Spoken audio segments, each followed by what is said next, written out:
참 이상한 일이었습니다. 고기를 한 마리도 잡지 못한 겁니다.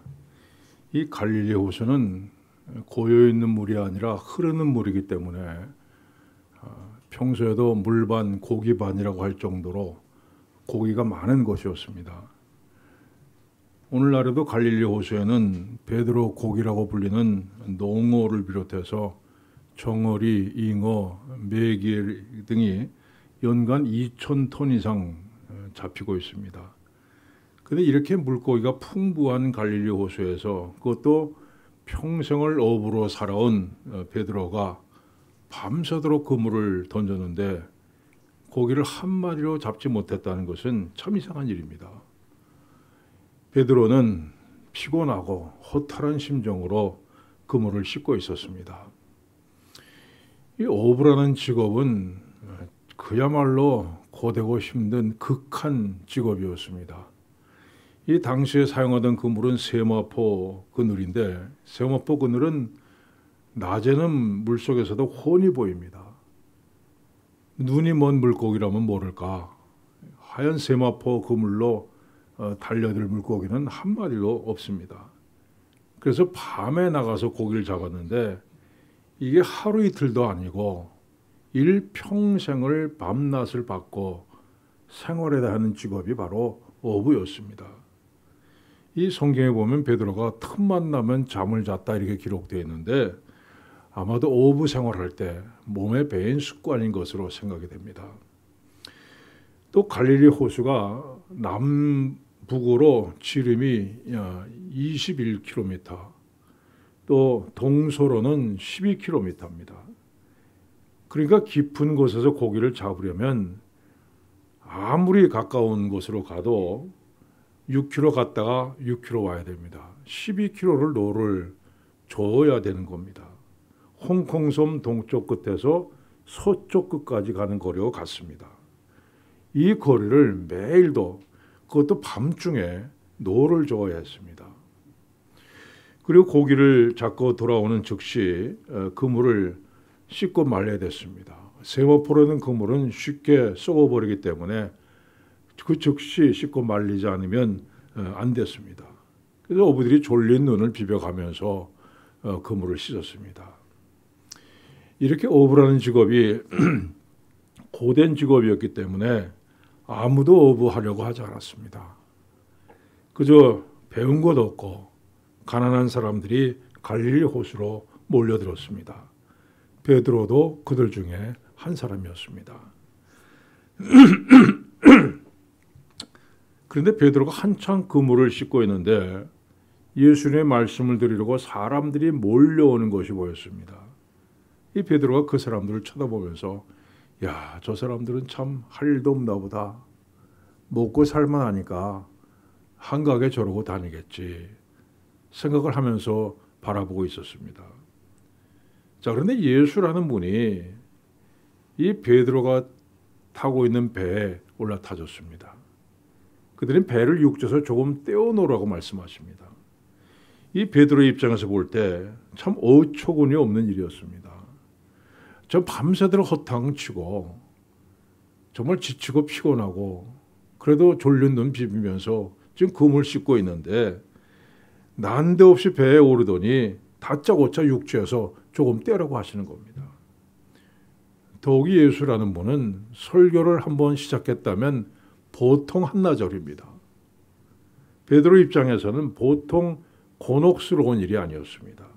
속으로는 안 됩니다 하고 싶지만 워낙 많은 사람들이 몰려들어서 하는 수 없이 노를 저어서 조금 앞으로 나갑니다. 자, 그런데 말씀을 마친 예수님께서 이렇게 말씀하셨습니다. 깊은 데로 가서 그물을 내려 고기를 잡으라. 자, 그 순간 베드로의 머릿속이 복잡해집니다. 깊은 데로 가서 그물을 내리다니. 자, 그럼 다시 몇 시간을 노를 저어 가야 하는데 그걸 지금 해가 중천에 떠 있는데 무슨 고기가 잡힌다는 말인가? 자, 더욱이 저분은 고기잡이하고는 전혀 상관없는 목수 출신 아닌가? 여러분, 저는 골프의 문외한입니다. 그래서 골프 얘기만 나오면 생각이 딴 데가 있습니다. 무슨 이글, 버디, 파, 보기 이런 소리 나오면 머리가 복잡해집니다. 자, 그런데 제가 골프장에 가서 그립을 좀 더 꽉 잡으세요. 스윙을 할 때는 욕심을 버리고 스윙을 하셔야 됩니다. 이러면 어떻게 생각하겠습니까? 마찬가지죠. 자, 베드로는 어려서부터 갈릴리 호수에서 어부로 잔뼈가 굵은 사람입니다. 근데 목수인 예수님이 와서 이래라 저래라 하는 겁니다. 그런데 베드로는 이렇게 말합니다. 선생님, 우리들이 밤이 새도록 수고하였으되 잡은 것이 없지만은 말씀에 의지하여 내가 그물을 내리리이다. 그 결과가 무엇입니까? 그렇게 하니 고기를 잡은 것이 힘이 많아 그물이 찢어지는지라. 자, 그러면 생각해 봅시다. 예수님께서 베드로의 배에 오르신 것이 과연 우연히 일어난 일일까요? 그날 밤 베드로가 고기를 한 마디도 잡지 못한 것은 그건 분명히 예수님께서 하신 일입니다. 예수님께서 베드로의 배를 텅텅 비게 만드셨습니다. 본문은 호숫가에 배 두 척이 있는 것을 보시니 말씀했어요. 이거 왜 기록했겠습니까? 그냥 베드로의 배에 오르시니 이렇게 얘기하지 않고 배 두 척이 있었다. 그리고 예수님께서 베드로의 배에 오르셨다고 말씀합니다. 그날 밤 베드로가 고기를 한 마디도 잡지 못한 것은요, 예수님께서 베드로를 부르시기 위해서 계획하신 일이었습니다. 여러분, 오늘도 마찬가지입니다. 하나님은 배 부른 사람에게는 찾아가시지 않습니다. 찾아가 봐야 소용이 없기 때문이에요. 자, 만약 베드로의 배가 고기로 가득 차 있었다면 깊은 데로 가서 고기를 잡으라, 이 말씀에 순종할 이유가 없습니다. 오히려 예수님을 비웃었을 겁니다. 당신 목수 출신 아닙니까? 목수 출신이 뭘 한다고 그러십니까? 나로 말할 것 같으면 이 분야의 전문가입니다. 대대로 평생을 이 호수에서 고기를 잡고 살았습니다. 자, 오늘도 고기를 얼마나 많이 잡았는지 한번 보십시오. 여러분, 오늘도 이런 사람 많습니다. 내 지혜로, 내 지식으로, 내 능력으로 인생을 살아간다고 주장합니다. 이런 사람에게 하나님께서 찾아가시지 않습니다. 그들에게 하나님이 필요 없기 때문입니다. 그러나 실패한 사람들, 사는 것이 너무 힘들고 어려워서 주저앉는 사람에게 하나님은 찾아가십니다. 아니, 하나님께서 찾아가시기 위해서 그렇게 만드십니다. 그래야 하나님 말씀 듣고 하나님 말씀에 순종할 수 있기 때문입니다. 곤고한 날에는 되돌아보아라 말씀했습니다. 여러분이 인생길을 걷다가 곤고한 날이 오거든 한번 되돌아보시기 바랍니다. 내가 어떻게 살아왔는지, 내 인생에 하나님 없이 살아온 인생은 아니었는지 생각하시기 바랍니다. 여러분, 그때가 하나님을 만날 때입니다. 그때가 하나님의 음성을 들을 때입니다. 깊은 데로 가서 그물을 내려 고기를 잡으라, 이 말씀은 베드로에게 모든 것을 내려놓으라는 명령입니다. 낮에는 물고기를 잡을 수 없다는 지금까지 경험과 지식을 내려놓으라는 겁니다. 이 분야에서 내가 전문가라는 교만함을 내려놓으라는 겁니다. 그 먼 길을 다시 노를 저어갔다가 아무것도 얻지 못하면 어떻게 하나 하는 이 의심도 내려놓으라는 겁니다. 이렇게 모든 것을 내려놓을 때 비로소 하나님의 능력을 체험할 수 있기 때문입니다. 그물에 가득한 물고기를 정신없이 걷어 올리던 베드로가 문득 이런 생각이 들었습니다. 자, 이 밝은 대낮에 훤히 보이는 세마포 그늘을 향해서 물고기들이 달려들 수 있도록 할 수 있는 분은 도대체 누구냐?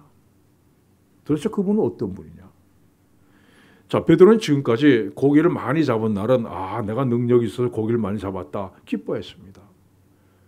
혹 고기를 많이 잡지 못한 날은 내가 능력이 부족해서 그런 것이라고 낙심했습니다. 그런데 이제 깨닫습니다. 바다를 주장하시는 하나님, 물고기들에게 명령을 내리시는 하나님, 그분이 지금 자기 앞에 서 계신 것을 보았습니다. 그리고 그분은 나 같은 죄인과는 결코 한 자리에 있을 수 없는 거룩한 분이라는 것을 깨달았습니다. 이 캐나다의 케이프 브레톤이라는 섬에 바다 밑에 이 굴을 뚫고 그 속에는 석탄을 캐내는 탄광이 있습니다. 이 탄광에서 말을 이용해서 석탄을 운반하는데 한 번 탄광 안으로 들어간 말은 죽을 때까지 탄광밖에 못 나옵니다. 평생을 어두운 곳에서 일을 하던 말이 밖으로 나오는 순간 눈이 멀어버리기 때문입니다. 그 탄광 안으로 한 번 들어간 말은 그래서 평생 죽을 때까지 탄광을 벗어나지 못합니다. 여러분, 죄악의 어둠 속에서 살던 죄인은 결코 빛 대신 하나님을 볼 수 없습니다. 이사야 선지자가 하루는 하나님을 보았습니다. 내가 본즉 주께서 높이 들린 보좌에 앉으셨는데, 그리고 천사들이 거룩하다 거룩하다 거룩하다 만군의 여호와여 그의 영광이 온 땅에 충만하도다 찬양하는 것을 보았습니다. 그래서 이사야 선지자가 화로다 나여 망하게 되었도다 합니다. 여러분, 화로다라는 말을 우리말로 직역하면 아이고입니다. 아이고, 나는 이제 죽었다.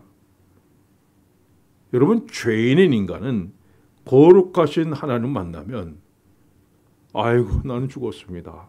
고백할 수밖에 없습니다. 죽을 수밖에 없어요. 근데 베드로가 육신을 입고 이 땅에 오신 하나님을 만났습니다.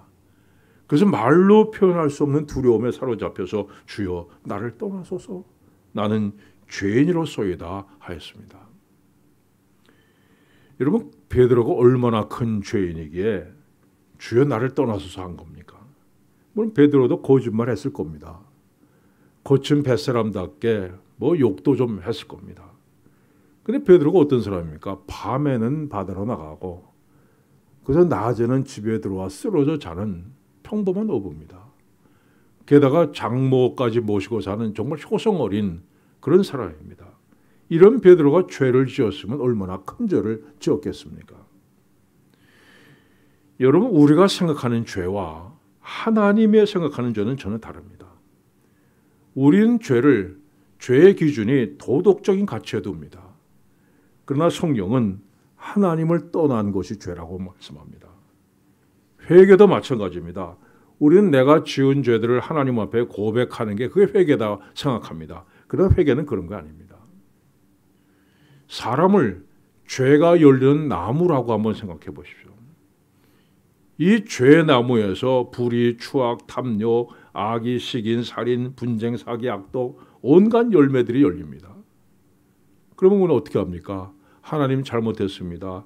제가 시기했습니다. 미워했습니다. 거짓말했습니다. 하면서 죄의 열매들 하나씩 하나씩 따서 버립니다. 그것으로 끝납니까? 또다시 죄의 열매가 떨립니다. 그러면 따서 버리고를 반복합니다. 여러분, 이게 회개가 아닙니다.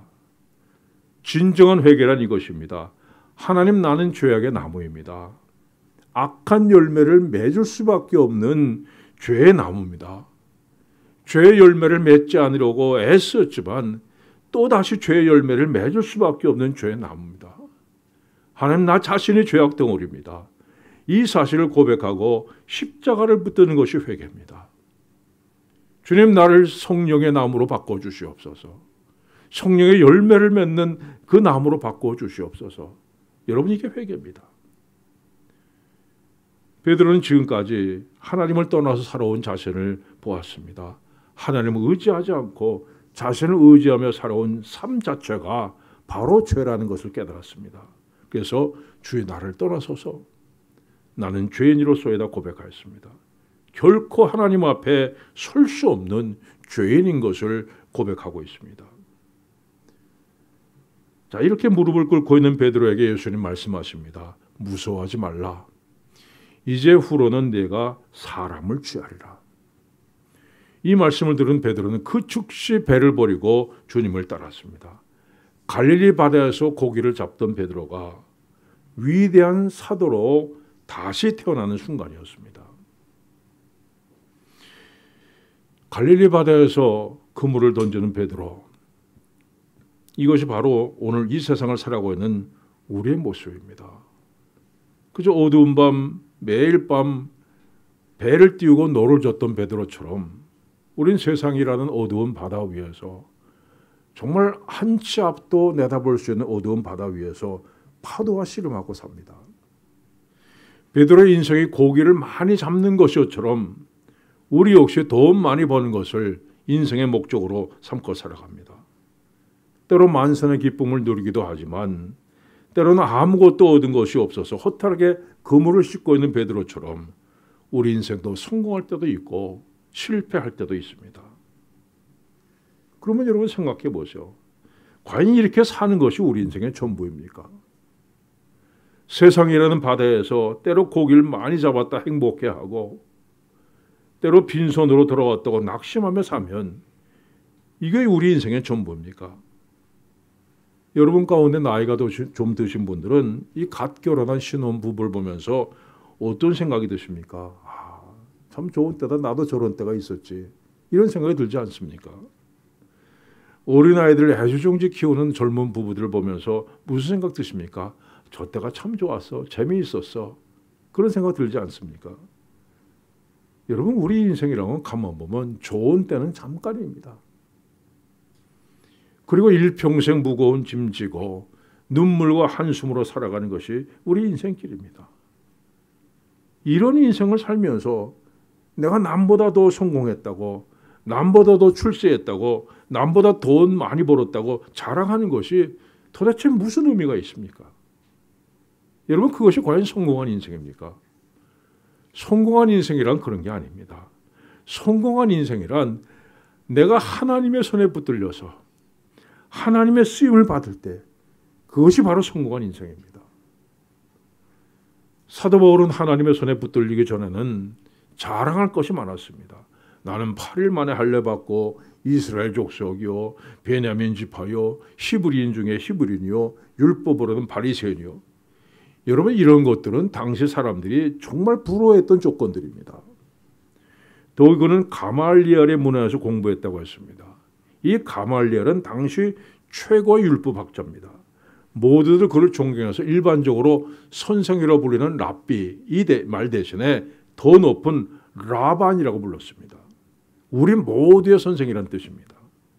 이 가말리엘이 죽었을 때 사람들이 이렇게 말했습니다. 라반 가말리엘의 죽음과 함께 율법의 영광도 사라지고 말았다.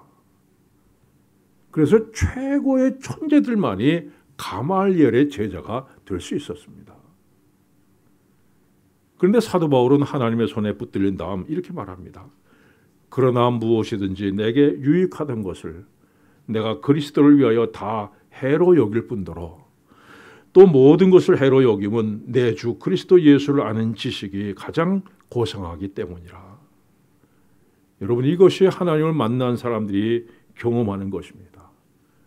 누구든지 하나님을 만나면 내가 지금까지 소중하게 생각했던 것들, 지금까지 자랑하며 살았던 것이 이게 아무것도 아닌 것을 깨닫게 됩니다.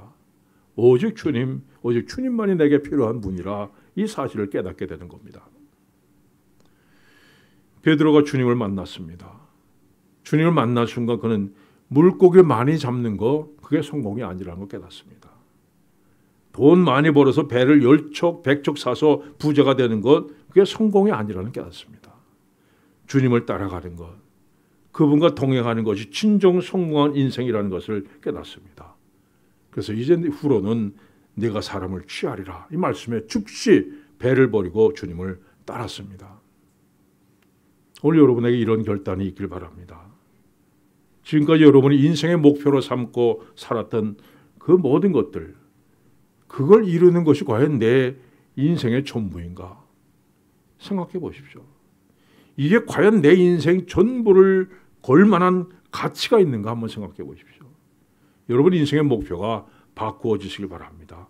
성령께서 도와주시길 바랍니다. 주님을 따르는 것, 일평생 주님을 위해 쓰임받는 인생이 되는 것, 이것이 여러분의 인생의 목표가 되기를 바랍니다. 사랑하는 여러분, 내 힘으로 인생을 살아가는 것이다 이렇게 생각하면 어느 순간에 여러분의 배가 텅 비어있는 것을 발견하게 될 겁니다. 그때가 오면 여러분 깊이 생각하기 바랍니다. 내 인생, 내 지혜와 내 능력으로 살아가는 것이라 이렇게 믿고 살아오지 않았는가. 여러분 그때가 하나님을 만날 때입니다.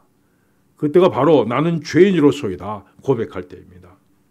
여러분 인생에 하나님 앞에 쓰임받는 인생으로 변화되는 은혜를 체험하기를 간절히 축원합니다. 기도하겠습니다. 하나님 아버지, 우리는 죄인입니다. 우리가 아무리 씻고 씻는다 해도 하나님 앞에 거룩하신 하나님 그분 앞에 설 때 감히 설 수도 없는 죄인인 것을 고백합니다. 주님, 예수 그리스도의 보혈로 우리를 씻겨주신 것 감사드립니다. 정결하고 정결한 모습으로 살아가게 하여 주시옵소서. 내 인생, 내 지혜와 내 능력으로 사는 것이 아니라 오직 주님과 함께 동행하는 삶을 살게 하여 주시옵소서. 그리함으로 주님께서 값으로 사신 우리 인생 주님 앞에 드리는 삶이 되게 하여 주시옵소서. 예수님의 이름으로 기도하옵나이다. 아멘.